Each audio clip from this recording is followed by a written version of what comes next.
Hello and welcome to MBC News. I'm your anchor, Dooza Dragonash, and I have around me a plethora of petals around my stamen in the shape of Sigmund Learminster. Good evening. Malburn's writer. Hi, Dooza. I'm so glad to be wrapped around your stamen. Editorial clarity. Hello. Okay. Well, LinkedIn is about to join the rising number of internet companies, social networks floating on the stock exchange, with issuing 7.84 million shares. However, in a cautionary note, LinkedIn noted in its filing with the accounts that its revenue growth rate could slow. Although we repeat, this was in an accounts filing. It is worth taking into your account before you rush out to spend an anticipated $32 a share. And Sony's online service seems likely to be offline for at least another week, but another report from Bloomberg's business analysts suggests it may be June before the reopening.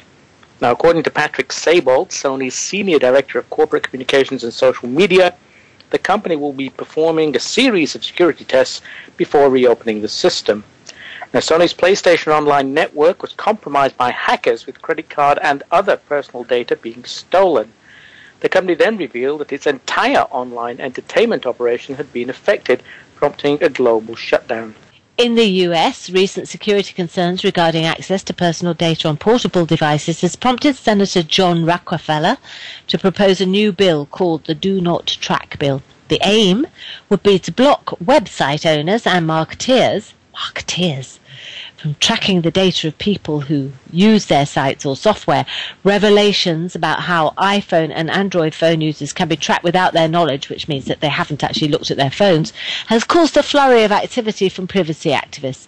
The bill could appease the concerns of consumers, but the marketing industry is likely to have to lobby to allow some element of customer tracking to be allowed. Otherwise, they couldn't be marketeers. Meanwhile, 22 students at the University of Hawaii received their Master of Educational Technology degrees without actually having to set foot on the islands. Now, the ceremony was held in Second Life, with only 3 students actually being present at the physical university. However, according to one of the graduates, Stephanie Barry, it was actually an ideal opportunity for her to invite family and friends who wouldn't have been able to travel there. She went on to say that, quote, "I thought it was great. My family was able to come and attend the Second Life graduation. There's 10 kids in my family, and they range from Georgia all the way to Texas and California," unquote. Now, we were looking at this earlier. Editorial Clarity had a question. Well, I was just wondering about the graduation photos. Because, you know, you go to the people's houses and they show the kids' photos, and this is when my daughter or my son graduated. For those who did it in Second Life, do they have, you know, of the avatar thing and the outfit and everything, and there's the scroll, and does it, you know, can that be a bit bizarre? And do they throw their caps into the air? So, Exactly. If you were there, please let us know. And now it's over to Malburn's writer for TechSpot. Well, thank you, Dooza. I was watching videos of that, by the way. It sounded very, very interesting. But yes, will be rather strange on the mantelpiece. Anyway, the major news this week comes once again from OpenSim. OpenSim, for those of you who don't know, is the backbone that runs many, many virtual worlds, really, including Second Life. It's the outsourced version. And the latest upgrade, it's a major upgrade, has added new security features, which have been requested for a long while. It's added mesh support, bringing it in line with, of course, the forthcoming mesh support in Second Life. And indeed, it has full media on a prim, just like Second Life. So basically, OpenSim itself, this is version 0.7.1.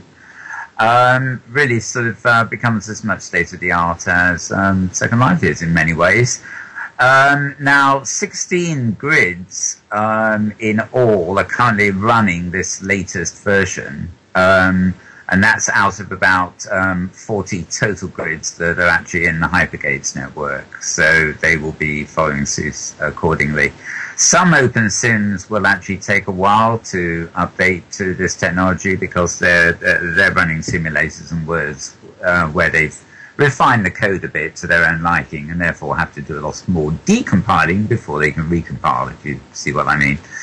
And related to this, one of the most popular viewers for the OpenSims is a viewer called Imprudence, which is gradually being phased out and will be replaced ultimately by a viewer called Kokua. That's Kokua.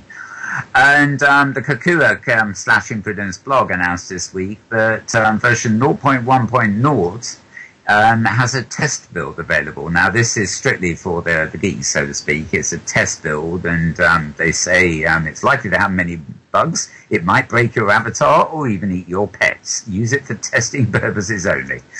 But the important thing about it is this is sort of fairly long-awaited because it's been built from the ground up to accommodate both platforms like Second Life, but also all the variants of OpenSim. And they're very anxious to get feedback from people. And there's quite a few interesting things coming in here. For example, grid selection, so that you can choose which grid you want to go to, will be included. Mega prims are obviously included, all the higher limits on OpenSim. And there's early support for something called hop : // Now, at the moment, you may be aware that in Second Life we have slurls, which allow you to copy to the web an address that allows you to TP in world to Second Life to where you want to go. But of course, these don't work on open grid platforms. So they basically have come up with a thing called hop. In other words, it would be HOP : / and then a grid address. And early support for that's been included. So some quite interesting stuff being put in there. And finally, a company called Virtway, VIRTWAY, are putting 3D worlds on iPads. Basically, we've all heard about Blue Mars being on the iPhone and everything like this, but this Virtway, a Spanish company, not that particularly well known, and they're basically building a virtual world platform for the iPad and iPhone, which will basically lock into various virtual worlds, OpenSim, Second Life, Blue Mars, etc. So, iPad users, you're going to be going virtual shortly. And that's about it. So it's back to you, Doozle, although I think we had a little bit more to say on the Sony business, didn't we? I'm not sure we've got time for that now, Mel. We were going to just talk about the security of the cloud computing, actually, is what we were going to talk about, to do with Sony, because Sony has gone down so spectacularly under the weight of the hacker. So I'm going to take a quick round-robin, sort of quick straw poll on cloud computing. I'm going to start with you, Mal Burns. Quick, 5 words acceptance speech to look at. Okay, well, to me, everything on the web, whether it be webmail or whatever, is really part of a cloud. Personally, I get the impression that it's not safe, and it seems to me that the bigger the company, the less safe it is. Thank you. Sigmund Leominster. I think it's a great idea, and once people work out what's safe to share and what's not safe to share, it'll be a good thing. Thank you. Editorial clarity. I don't really care. Okay. Really, I'm not too bothered about it. Thank you very much. So there you are. 3 opinions from 3 different types of minds.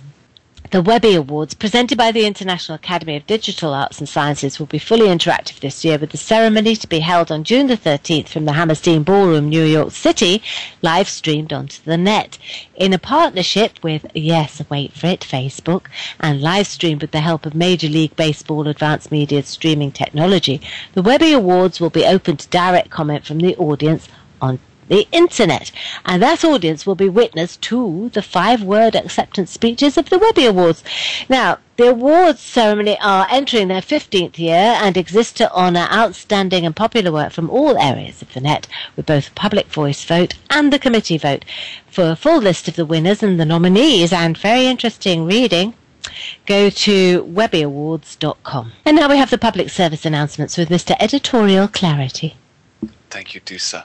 All right, so quite a few things this week. Saturday, May 14th, we'll see the opening of a new 2-week fundraiser running up until the 29th of May, raising money to help aid efforts in Japan after the tsunami that hit around 2 months or so ago.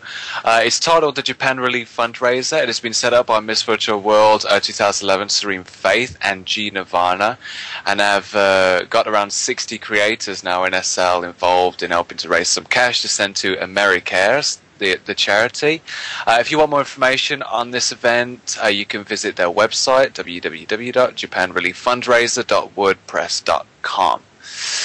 Alright, there we are. University of Western Australia, they've launched a photo competition titled A Century of Seasons, and they're looking for some budding Second Life photographers to submit some work. It is being held to celebrate the diversity of the University of Western Australia's campus at Crawley, as well as other sites associated with the university. They want images that reflect the seasonal, scenic, academic, botanical, or atmospheric characteristics of these sites, but they are looking for people to do this in SL as well. Anyways, if you want more information, you can contact JJ's and Fanway of the University of Western Australia, and the deadlines for entries close on May 31st. Right, SL's 8th birthday is fast approaching, and the very popular annual celebrations this year shall be named SL8B, obviously, and are set to open the gates for the general public on June 20th. Now, the actual birthday is on June 23rd, which I can imagine a few people remember the event from last year, of course, when the CEO at the time, Mark Kingdon, didn't show up for his speech, and everyone was like, where is he? What's going on? Anyway, so if you want to enter the exhibit, which this year's theme is Magic of Second Life, then you can head to the Second Life blogs and get the link, or you can just search SL8B in Google and you can get all the information there. Find the application forms on how to get involved in that. But the event itself will close on June 26th, so look out for that. What's new on Metaverse TV this week then? Well, you can catch another edition of Grumpy Old Avatars and find out what's got them annoyed this week. I could have used what you put on the website, but I wasn't going to. Keep it PG. I think it's actually lost in translation, to be fair. I think there's a slight difference between Americanese and Englishese. Okay, then. Yeah. Tempted to say it, but I'm not going to.